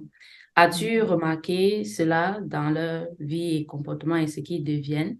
Ah ben oui, mais ça dit tout ce que je viens d'expliquer là, pour moi, c'est de la responsabilité. C'est Ça dit aussi. pour l'engagement de faire ce qu'on a dit qu'on va faire, ça, c'est être responsable. Celui qui n'est pas responsable, il va pas s'engager à faire. Il va dire et puis il va laisser, il va aller faire autre chose. Il va pas faire ce qu'il a dit. Ça, c'est un manque de responsabilité. Donc, Mm. pour moi, si je vois des enfants responsables, des enfants autonomes, parce qu'il y a pas longtemps, j'étais à Madagascar et puis, ils sont restés avec ma mère et ma mère devait les suivre pour le technotuteur le matin, comme d'habitude. Et ma mère, elle ne se réveille pas tôt, elle se réveille à 7h30, alors qu'eux, ils se réveillent à 6h, comme d'habitude. Et Mm. eux, quand ils se sont réveillés à 6h, ben, ils ont fait tout cela, ils n'ont pas attendu. Hein. Ils se sont Ah. organisés, ils ont fait leur technotuteur tout seuls, ils ont pris leur petit déjeuner tout seuls. Il a dit. Et quand je me suis rappelé, quand je suis rentrée de Madagascar, j'ai remarqué que mon fils aussi a commencé à aller se laver tout seul. C'est-à-dire, avant, il fallait lui dire, Milan, c'est l'heure de la douche, va te laver. Non, maintenant, à 18h, il monte, il prend ses affaires, il va se laver. On n'a pas besoin de lui dire. Ah. C'est-à-dire, ils sont autonomes de telle manière que même quand tu n'es pas là, Uh-huh. ils prennent la responsabilité de non seulement apprendre seul, Seul. c'est-à-dire, Technotuto, en final, c'est s'instruire, intégrer, et ils ont pris la décision de faire ça. Ils se réveillent seuls, c'est-à-dire, ta fille Eva, elle a quel âge? 11 ans, Et Milan a quel âge? 7 ans. Et donc, 11 ans et 7 ans ensemble, et je pense qu'au moment où ils avaient encore 10 et 6. Oui, quand je partais, Eva avait 10, elle allait avoir 11 ans, et Milan, il avait 6 ans, il allait avoir 7 ans, mais il n'avait pas encore 7 ans. Exactement. Et donc, eux-mêmes, ils prennent cette organisation. Ils se réveillent à 6 heures. Et il faut savoir que beaucoup d'adultes n'arrivent même pas à faire ça. Ils se réveillent, ils organisent les choses de toi, tu fais ci, moi, je fais ça. Et après, on est prêt. Et après ça, on part à l'école. Oui. Mais ça, c'est cool. Et le soir, ils prennent encore leur routine qui fait que ce soit leur devoir, c'est Mhm. fait. Et Mais comme oui, tu as dit tout à l'heure, les notes de ma fille n'ont pas baissé parce que j'étais pas là. Wow. Et non plus de plainte de elle n'a pas fait C'est-à-dire ses au devoirs. stade où elle était, au stade où elle est, ma mère, elle peut plus la suivre. Hein. Ça, c'est même pas la peine. Ma mère, c'est pas ma mère qui va lui l'aider à faire ses devoirs. Même moi, des fois, je cale, alors c'est pas ma mère qui va l'aider. Donc, elle faisait ses devoirs tout seul et ses notes n'ont pas baissé parce que j'étais pas là. Non, pas du tout. Hmm, hmm. Et par rapport à quand tu parlais de la télé là, un parent peut te dire, mais non, tes enfants peuvent faire comme ça, mais en réalité, quand tu n'es pas là, ils se cachent, ils voient la télé, ou quand ils partent chez les amis, ils voient la télé. Qu'est-ce que tu peux dire par rapport à ça? Non, je pense qu'ils ont compris. C'est-à-dire, eux-mêmes, c'est-à-dire, il y a eu leur vie avant la télé et il y a eu leur vie là, depuis qu'on fait technotuteur qui n'ont pas la télé. C'est-à-dire, les enfants, ils sont intelligents. Ils savent ce qui est bien pour eux. C'est-à-dire, il ne faut pas penser qu'ils ne comprennent pas ou qu'ils ne savent pas les choses. Parce que plusieurs fois, on est allé chez des gens, la télé n'était pas allumée, ils ont voulu allumer la télé pour eux et ils ont refusé. Ils ont, C'est-à-dire, tes enfants ont ont refusé. refusé, ils ont dit non, ils ne veulent pas. C'est-à-dire, ils n'ont pas refusé en me regardant, en ayant peur, ou comme maman est là. Non, non, ils ont dit non. Ils ont refusé parce que, voilà, ils ont demandé s'il n'y a pas un jeu à faire, un truc voilà, à jouer que de regarder la télé. Et une fois aussi, je me rappelle qu'on était allé voir aussi une amie où là, la télé était allumée. Mais je n'allais pas venir, je ne vais pas entrer chez les gens et puis dire, éteins la télé parce que mes enfants sont arrivés. Non. Si la télé est allumée, parce qu'on regarde la télé là, ben, la télé est allumée. Mais malgré que la télé était allumée, ils ont regardé la télé. Ma fille, quand on est parti, elle m'a dit, oh, ben, c'était ennuyant, on n'a rien fait de bon. Attends, attends, attends. Tu dis que ta fille t'a dit quand vous êtes rentré que c'était ennuyeux là-bas. Ennuyant. C'est ennuyant. Avec la télé, on n'a rien fait. Wow. Donc, ce que tu viens de dire, ça inclut tellement de choses parce que quand un enfant dit c'est ennuyant, qu'est-ce que la société pense qu'on pense de la télé, les enfants? Que c'est ce qu'ils aiment. Oui, oui, oui. Oui, que si tu veux faire en sorte qu'un enfant soit content et heureux Ah. et S'il pleure, tu veux qu'il se calme, mets la télé. S'il est alors que stressé, mets la télé. C'est-à-dire, la télé Hmm. est devenue une solution à tous les problèmes, alors que, c'est-à-dire, en fait, le problème, c'est de résoudre le problème. Si on met la télé, que l'enfant pleure tous les jours, c'est que la télé ne résout pas le problème parce que si la télé résolvait le problème, l'enfant ne devait plus pleurer. Parce que Ah, quand je dis, par exemple, mon fils, il fait sa guitare, quand il prend une décision, il l'applique, il ne va pas arrêter demain. parce qu'il a pris, il sait c'est quoi un engagement, il Voilà. sait c'est quoi la Donc, si ton responsabilité. enfant pleure, à chaque fois qu'il pleure, tu lui donnes la télé, sous prétexte que la télé, c'est une solution. Logiquement, il doit arrêter de pleurer. S'il n'arrête pas, c'est que ce n'est pas la solution. Ah oui, ah oui. Et justement, ça revient encore à ça, de croire que un enfant, je pense que parfois les gens pensent que les enfants sont stupides. C'est pour ça Voilà, exactement. Je pense que quand on va arrêter de penser qu'ils sont stupides et qu'ils savent ce qui est bien pour eux et qu'ils peuvent faire la différence entre ça et ça, ils savent que ça c'est bien, ça c'est pas bien, donc je vais prendre plutôt ce chemin-là. Quand on va comprendre ça, je pense qu'il y a beaucoup de choses qui peuvent changer. mhm, mhm. Et maintenant, imagine un parent te pose la question, mais Estelle, comment tes enfants désormais savent ce qui est bien et ce qui n'est pas bien? Qu'est-ce que tu vas dire à ce parent? Mais ça s'apprend. Il y a des principes de vie. Il faut apprendre aux enfants les principes de vie. Et quand on vient à Technotuteur, c'est vrai qu'on achète l'outil, on intègre du vocabulaire. C'est-à-dire, l'objectif, c'est pas seulement de faire des enfants hyper intelligents.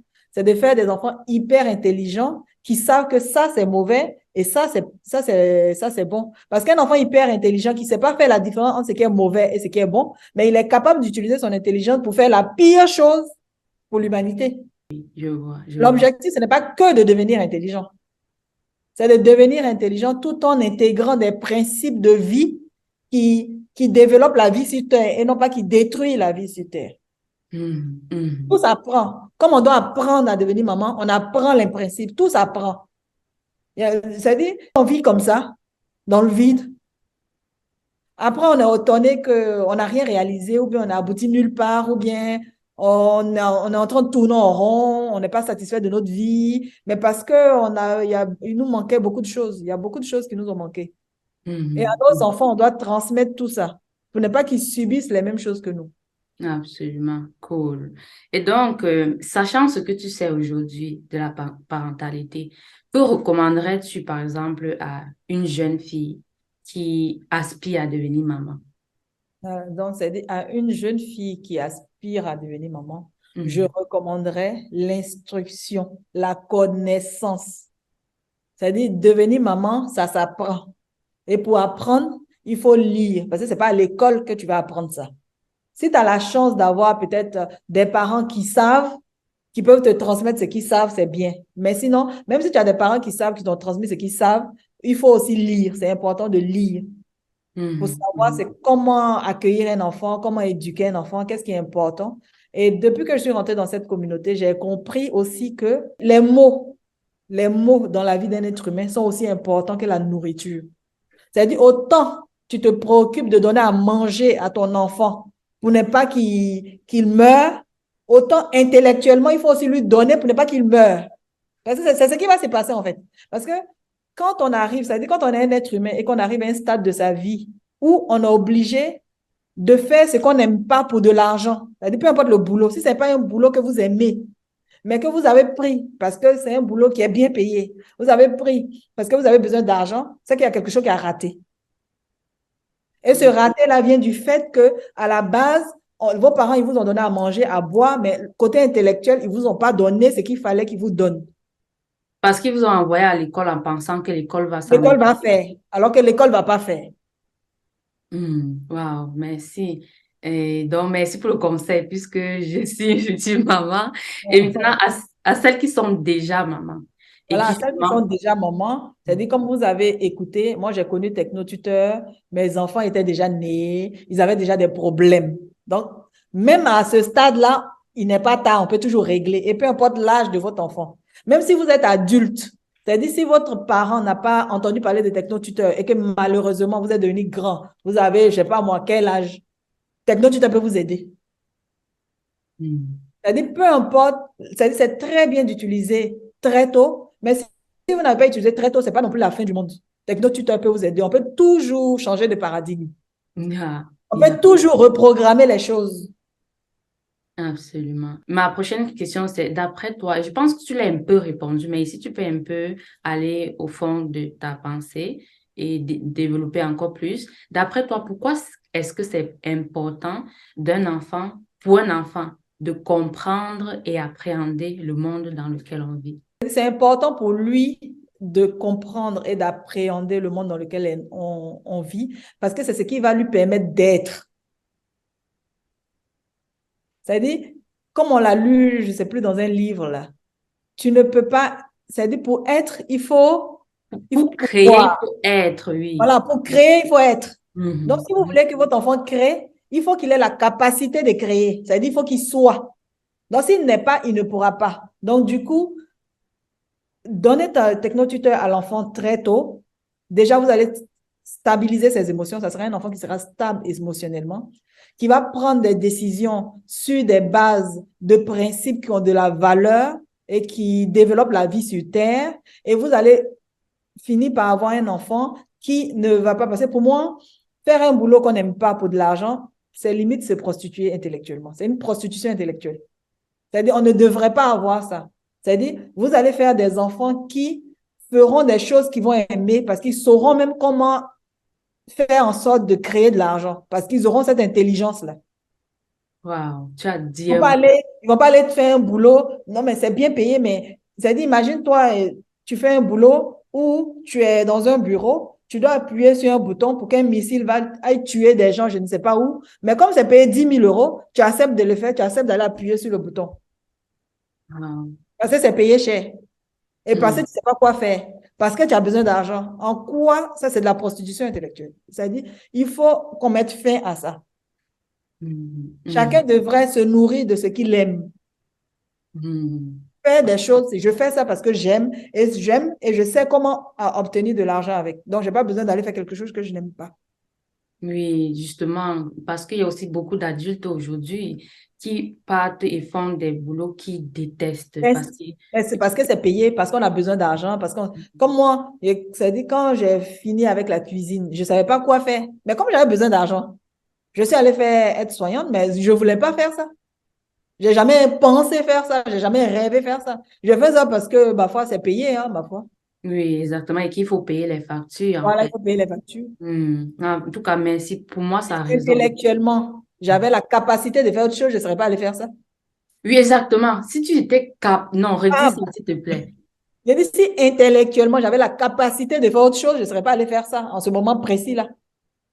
Donc, une façon de dire que si quelqu'un part, et je vais utiliser ton mot parce que désormais je vais l'adopter, si une personne part se prostituer intellectuellement, c'est parce que cette personne justement ne peut pas faire autre chose. Elle n'a pas cette capacité-là de faire autre chose. Oui, à partir de désormais, le mot prostitution intellectuelle. Intellectuellement, voilà. Merci Estelle. Tout boulot qu'on fait pour de l'argent, mais on n'aime pas, ça va être quoi?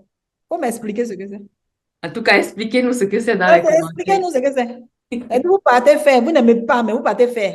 Mais si vous pouviez faire autre chose, vous ne serez pas en train de faire ça. Mais pourquoi vous ne pouvez Exactement. pas faire autre chose? Mais parce que vous n'avez pas la capacité de faire autre chose. Et qu'est-ce qui vous manque? Mais c'est le vocabulaire d'autres choses qui vous manque. C'est la Absolument. connaissance d'autres choses qui vous manque. C'est la compétence d'autres choses qui vous manque.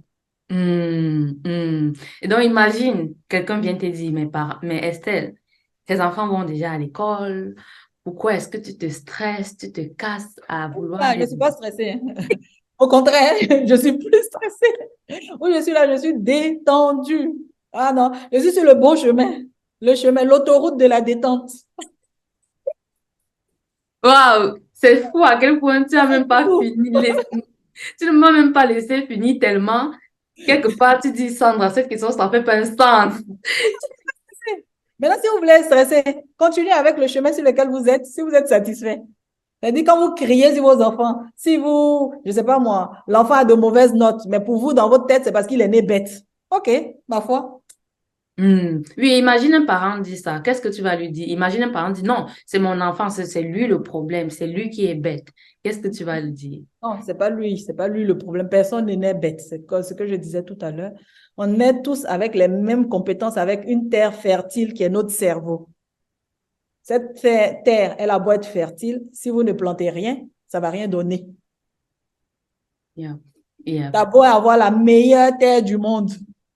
Si tu ne plantes rien, tu ne récolteras rien. Si tu plantes du mauvais, tu récolteras du mauvais. Si tu plantes du bon, tu récolteras du bon. Et Donc, donc, on va Estelle, vous... là, Oui. là, Non, finis d'abord, finis d'abord. Il a dit, venez à Technotuteur, vous allez s'aimer les bonnes graines. Hmm. Mais là, quelque part, tu viens d'attaquer les gens. Tu viens de dire quelque part que si un enfant est bête, c'est parce que le parent ne s'aime pas et ne fait pas ce qu'il faut. Ben oui, le parent, c'est parce qu'il fait pas, parce que c'est-à-dire être parent, ce n'est pas que mettre, concevoir.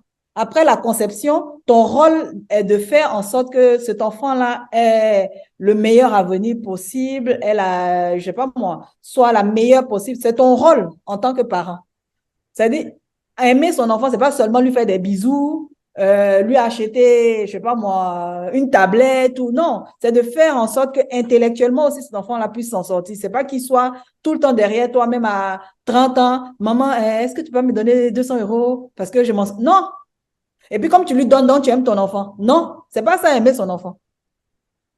Parce que Et, de toute façon, c'est-à-dire même au niveau des animaux, même au niveau des animaux, quand les animaux ils mettent au monde, à un moment, le bébé animal qui a été mis au monde s'en va. Toi, ton enfant, il est encore à côté de toi. ah. Et donc, tu dirais aimer son enfant, c'est quoi? Puisque tu as dit ce que ce n'est pas aimer son enfant. Voilà. Aimer son Donc, enfant, aimer c'est son quoi? enfant, c'est lui donner au niveau intellectuel toutes les capacités, tout ce qu'il faut pour qu'il puisse s'en sortir. Et Hmm. si vous n'avez pas, c'est-à-dire vous ne pouvez pas faire comme moi, c'est-à-dire je n'avais pas les compétences de lui donner ce qu'il fallait. Donc, j'ai pris Techno Tuteur pour m'aider. C'est-à-dire, vous avez le droit de ne pas avoir les compétences parce que vous-même, on ne vous les a pas donné ces compétences. Mais si vous ne les avez pas, ce n'est pas grave.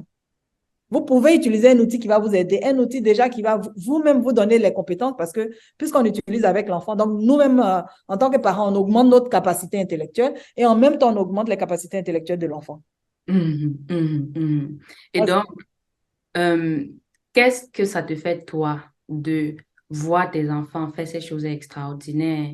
Par exemple, sur ta chaîne, et on va parler un peu de ta chaîne tout à l'heure, on a vu une vidéo de Milan qui reconnaît 122 drapeaux de pays. Il a appris tout seul, hein, je ne lui ai pas dit. C'est quand j'ai constaté qu'il était tout le temps dessus que je suis allée acheter le jeu pour dire, je vais voir où tu en es, parce que tu es tout le temps dessus, je vais voir si tu as retenu quelque chose de ce que tu es en train de faire tout seul. Lui, ça l'amuse d'apprendre ça. C'est-à-dire, Oui, il apprend en jouant. C'est oui. pas, je ne suis pas derrière lui avec la chicotte. Je ne lui ai pas dit, va apprendre les drapeaux. Il a appris les drapeaux parce qu'il aime. Il écoute l'histoire des pays. Je ne sais pas moi, il connaît pratiquement l'histoire de la France à son âge, alors que c'est même pas, on n'apprend pas ça à l'école à son âge. En CM, Mhm, on ne fait pas ça, ça c'est au niveau CM1, CM2. Mais mhm, toute l'histoire, voilà, tu lui demandes l'histoire de la France, il va t'expliquer tous les rois, les guerres, parce mhm, qu'il aime mhm. ça. C'est-à-dire qu'il Exact. faut donner la capacité à l'enfant d'aimer. Parce qu'en fait, l'enfant qui n'aime pas étudier, c'est parce qu'il ne comprend pas. C'est pas parce qu'il est bête, c'est parce qu'il ne comprend pas. Maintenant, pourquoi il ne comprend pas? Parce que les mots sont trop compliqués, il ne les a pas intégrés, il ne comprend pas. Vous utilisez Technotuteur, ça va faciliter ça, en fait. Et une fois que ça c'est facilité, l'enfant, il apprend n'importe quoi. Vous n'aurez même pas besoin d'être derrière lui. Il va prendre un livre d'informatique, il regarde, il comprend ce qu'il est en train de lire. Ou même vous allez être surpris que votre enfant, il a allé sur l'ordinateur, il a créé un truc, tu ne sais même pas pourquoi il a créé, comment il a créé. Parce qu'il a compris tout seul. Parce que vous, à la base, vous avez fait ce qu'il fallait, c'est-à-dire lui donner les mots. Mhm, mhm. Et donc, qu'est-ce que ça te fait, toi, de voir ces choses, justement, comme tu dis au quotidien, merveilleuses, que tu vois ton enfant apprendre ci, ça, sans que tu leur demandes, sans que tu sois derrière à dire, il faut faire ci, ça. Toi, ça te fait quoi de voir ces résultats et d'instruire et d'éduquer tes enfants toi-même? Je ne veux pas dire, c'est-à-dire, je veux pas dire ça me fait plaisir ou non. En fait, c'est même pas ça. C'est-à-dire, enfin, je suis en train de faire ce que j'aurais dû faire depuis longtemps. C'est même pas le plaisir de dire, ah oui, mais moi, je suis contente, mon enfant est intelligent. Non, c'est ce que j'aurais dû faire. Et Là, c'est ce que tout parent doit faire. C'est même pas une fierté. C'est-à-dire, je ne veux pas que mon enfant soit plus intelligent que l'enfant d'un autre. Non. Il faut que tous les enfants aient les mêmes compétences, les mêmes capacités pour que le monde aille mieux. Parce que s'il y a un qui est intelligent, qu'il y a un qui est bête, il y a toujours un qui sera exploité. Si vous voulez éviter ça, qu'il y ait l'exploitation, il faut que tout le monde soit intelligent, tout le monde au même niveau, tout le monde a les mêmes compétences, tout le monde. Comme ça, le monde va aller mieux. Il n'y a pas ah, quelqu'un qui va venir dire aux autres, il faut prendre ce chemin, alors que peut-être que c'est un mauvais chemin. Mais comme les autres n'ont pas la capacité d'analyser le chemin, tout le monde suit. Après, on se rend compte que non, on a pris un mauvais chemin. Parce qu'on a suivi une personne, parce qu'on n'a pas compris ce qu'il est en train de dire. donc, si je comprends bien, ce que tu es en train de dire, c'est, en fait, c'est un devoir. Waouh, voilà. Ce n'est C'est un même devoir. C'est pas un mode où je fais et c'est ça, et je suis bien. C'est un Non, mode non, non, de... non. C'est un devoir. Hmm, hmm. Et que diras-tu à un enfant qui, comme toi par le passé, a laissé la responsabilité de l'éducation de ses enfants à l'école? Un parent, tu veux dire. Oui, un parent qui, comme toi par le passé, tu as laissé la responsabilité de ça à l'école. Tu t'es dit l'école doit s'en charger. Et donc, tu es quitté de là aujourd'hui à le faire. Toi, que diras-tu à un parent qui a laissé l'éducation de ses enfants, en fait, au gouvernement? Parce que... Oui, ben, ça dit, comme moi, c'est-à-dire le parent qui laisse l'éducation de ses enfants au gouvernement, c'est parce qu'il ne sait pas. Parce que moi, si j'ai fait ça, c'est parce que je ne savais pas. J'avais ni les compétences, ni la connaissance, je ne savais pas. Et pour moi, la maîtresse, elle est payée pour, c'est à elle de faire. Mais non, la maîtresse, comme j'ai dit, elle a beau être la maîtresse la plus gentille, la maîtresse la plus bienveillante, elle ne peut pas s'occuper des 25 enfants dans une classe et faire en sorte que tous aient le même niveau. C'est pas possible. Ceux qui s'en sortent, c'est ceux dont les parents à la maison ont fait quelque chose. Hmm. C'est ceux-là qui vont comprendre ce que la maîtresse est en train de dire et puis c'est ceux-là qui vont avancer. Donc, prenez vous-même l'éducation de votre enfant en main. Si vous trouvez ça compliqué, vous ne savez pas comment faire, il y a un outil qu'on appelle technotuteur qui aide. Du Ah, moment où il y a l'outil et qu'on a entendu, on n'a plus d'excuses. ça, c'est vrai. Ça, Et quand ça, on n'a pas entendu l'outil et tout, OK, on savait pas, on savait, moi-même, même avec, malgré mon bac plus 4, je ne savais pas comment faire. Donc, ce n'est pas une histoire de non, ben, moi, j'ai un niveau intellectuel élevé, donc je saurais comment faire. Non, même moi, avec mon bac plus 4, je n'ai pas su comment faire pour que mes enfants s'en sortent. Il a fallu l'outil pour m'aider. absolutely, absolutely. Ah, vraiment, ça, c'est trop, trop cool. Et donc, on va un peu parler de tes plans dans le futur, déjà, que ce soit pour toi-même personnellement et pour tes enfants. Qu'est-ce que tu vois pour le futur, pour eux et pour toi-même? Ben, pour mes enfants, je pense que dans un futur proche, par rapport aux résultats technotuteurs, pour moi et puis pour les enfants, c'est qu'on parle anglais. Ça, c'est vraiment un résultat que j'aimerais obtenir dans un futur proche.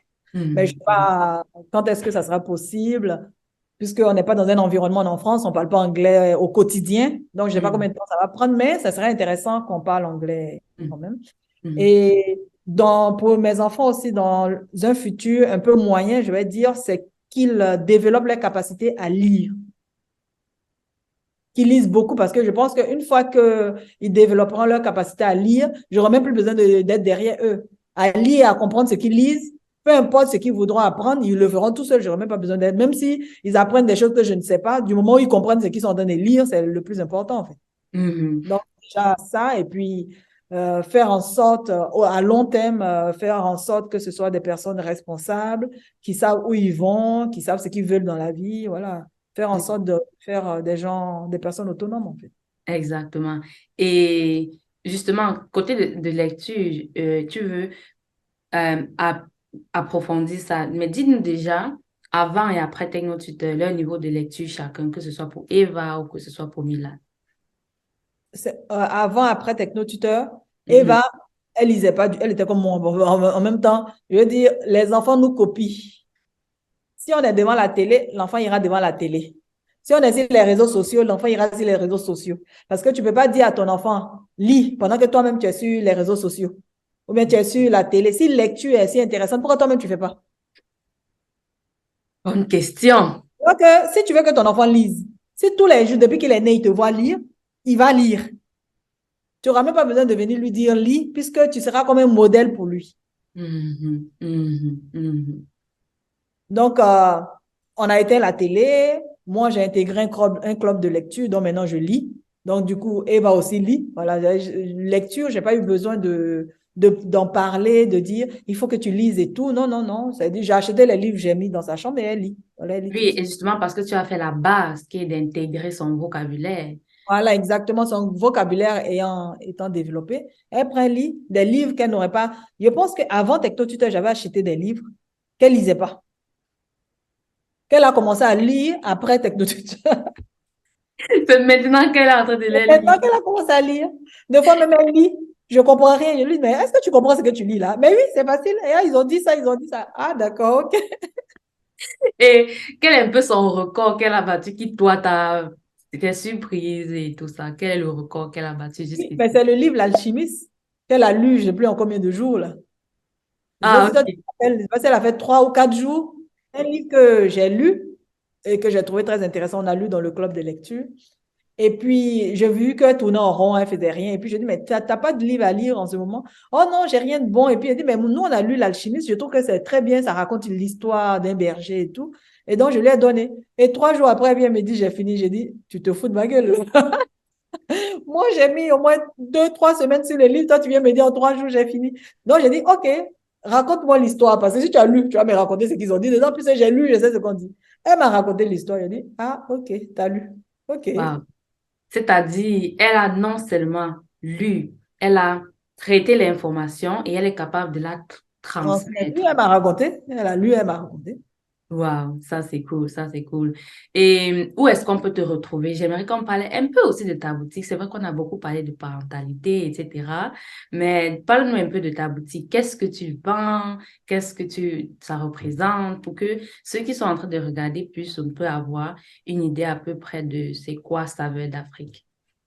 Ben, Saveur d'Afrique, c'est une boutique qui est née d'une personne, c'est-à-dire moi, qui voulait combler un besoin ou une demande, c'est-à-dire apporter des produits du continent qui, après avoir cuisiné, ressemblent aux plats de nos mamans, de nos grands-mères qu'on mangeait quand on était au pays. Pas Yeah. le plat que tu manges et puis, c'est-à-dire la tiquette qui te pique, tu te dis, mais c'est quoi cette tiquette? Ou bien qui n'est pas jolie, non, non, non, ça vient d'Afrique, est né de là.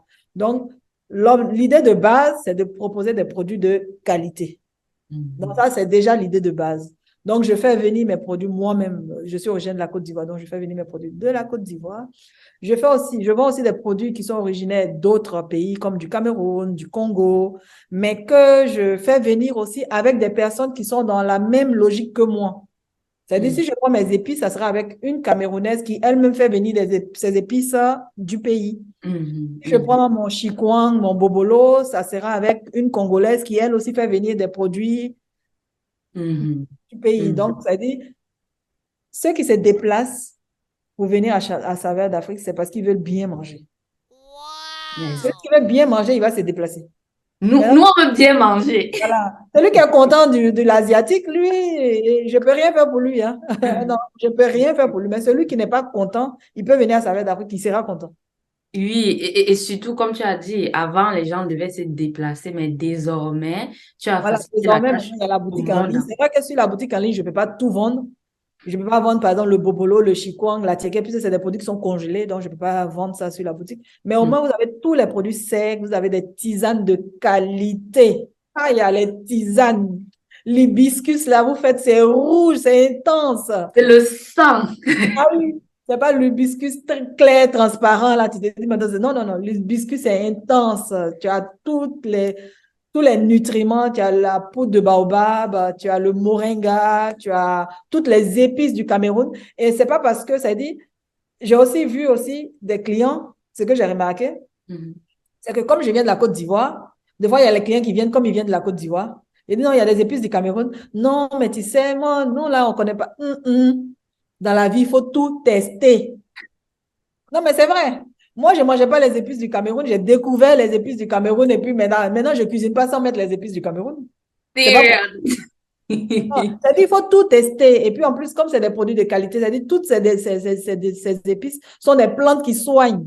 En plus, toutes ces épices, le quatre côtés, ça soigne. Le pépé, ça soigne. Je ne sais pas moi, le mbongo. Un jour même, j'ai une amie camerounaise qui a cuisiné le mbongo, Oui, la sauce un peu noire, là. voilà, exactement, Voilà. exactement. Elle a envoyé, mon mari mangeait, il dit, mais ça, c'est un médicament, ça.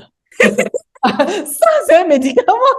C'est-à-dire, tu manges en te soignant, Exactement, au lieu de exactement. manger en t'empoisonnant, Mm, manger mm. en te soignant. Absolutely, C'est notre absolutely. premier médicament, la nourriture. Mhm, mhm. Et comme tu as dit tout à l'heure, tu as désormais facilité la tâche au monde entier de pouvoir donc commander une partie de ta boutique en ligne. Et donc, ça s'appelle comment, ta boutique? La boutique en ligne s'appelle Saveur d'Afrique, le tiret du 6, jeanlys.com. J'ai Mhm. mis jeanlys pour que vraiment vous tombiez directement sur la boutique, en fait. Pour ne pas tomber sur une autre boutique. Donc, parce que Saveur d'Afrique, ça doit être un nom qui est beaucoup pris, mais Saveur Exactement. d'Afrique Jean Lys, vous tombez directement sur moi. Exactement. En tout cas, ça c'est cool. Donc, pour toutes celles qui adorent la nourriture africaine, camerounaise, béninoise, sénégalaise, allez Vous avez sur la Saveur d'Afrique. pistache, la pâte Oui. d'arachide faite maison. C'est pas la pâte d'arachide industrielle, non. De chez les trucs là, Ah, supermarché ah, là. ah, j'ai Je ne sais déjà pas comment cuisiné les gens ça. mangent Ça a ça. fini à la poubelle. J'ai cuisiné ça. Même la graine en bouteille là. Comment vous faites pour manger ça? Je sais pas. Je sais pas. Parce que moi, ma graine là, on a pilé nous-mêmes, on a attaché, c'est au congèle. Voilà. En fait, peut-être la, l'étape suivante, c'est de trouver, de voir comment faire en sorte que même ceux-là aussi se retrouvent en ligne, en produits secs. Je ne sais pas comment déshydrater ça. Parce que si c'est de qualité, déshydrater, ça sera toujours de qualité. Mhm. Et je pense même aussi qu'il y a la possibilité de faire, parce qu'il y a des sociétés qui transportent des choses congelées. Donc, tu Oui, oui, pourras ça aussi existe des observer ça. sociétés. Regarde aussi. Je vais regarder ça Et aussi. comme tu sais, dans cette communauté, on est là pour grandir. Donc, voilà ton prochain challenge à regarder. Challenge. De trouver une entreprise qui va me transporter les produits congelés. Exactement, parce qu'on est là pour voir grand et on peut faire, tu Ah vois. oui. Et c'est justement aussi la beauté de notre groupe. Et donc, vraiment, merci beaucoup, Estelle, d'avoir pris du temps, de ton emploi de temps précieux et serré pour venir partager avec nous.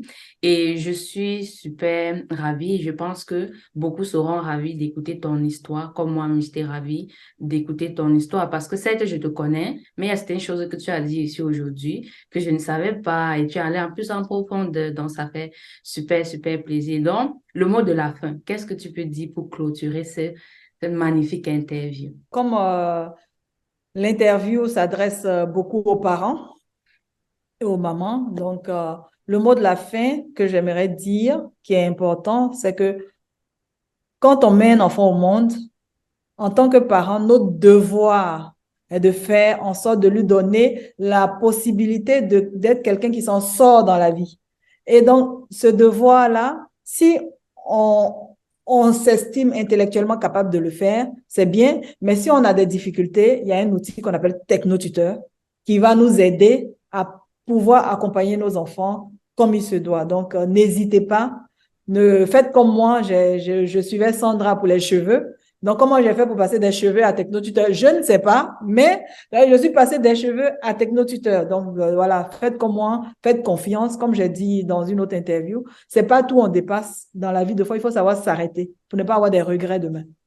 Mhm, mhm. En tout cas, merci encore. Et on se dit à très, très bientôt parce que dans un an, justement, comme tu as parlé des projets que vous allez faire, parce que de loin, vraiment, vous n'êtes qu'à un an dans cette aventure. Oui, oui, oui. Imagine De loin. 2 ans, trois Donc, ans. 3 ans, 4 ans.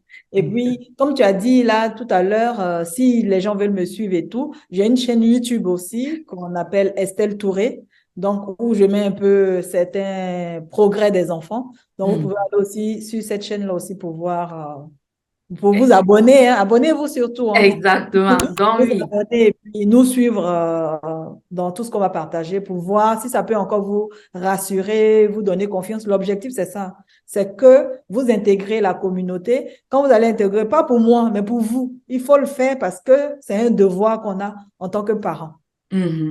Exactement. Et donc, si vous voulez voir beaucoup plus en détail les enfants d'Estelle, les progrès, j'adore voir leurs vidéos. C'est vraiment un très bon feedback lorsque on voit ce qu'on est en train de construire dans cette communauté. Et Estelle a dit quelque chose à un moment donné, c'est que là où elle est là, c'est pas à mode de mes enfants sont intelligents. Ce qu'elle est en train de voir, c'est il faut que tous les enfants Ouais, deviennent intelligents afin que mes enfants aussi puissent avoir des pères avec qui hmm. construire des choses et sur des principes qui vont faire en sorte qu'on crée quelque Un chose. monde meilleur pour tous. Exactement. Merci encore Estelle pour cette interview. Et donc, je vais vous dire à bientôt. Et cette interview, vraiment, c'était un moment que j'ai adoré. Dites-moi dans les commentaires ce que vous avez adoré de ceci. Allez vous abonner à la chaîne d'Estelle Touré. Je vais mettre le lien dans la barre de description. Et ensuite, allez visiter sa boutique en ligne, saveur d'Afrique-Janice.com. Je mets tout ça dans la barre de description et on se dit donc à très bientôt. Bye bye.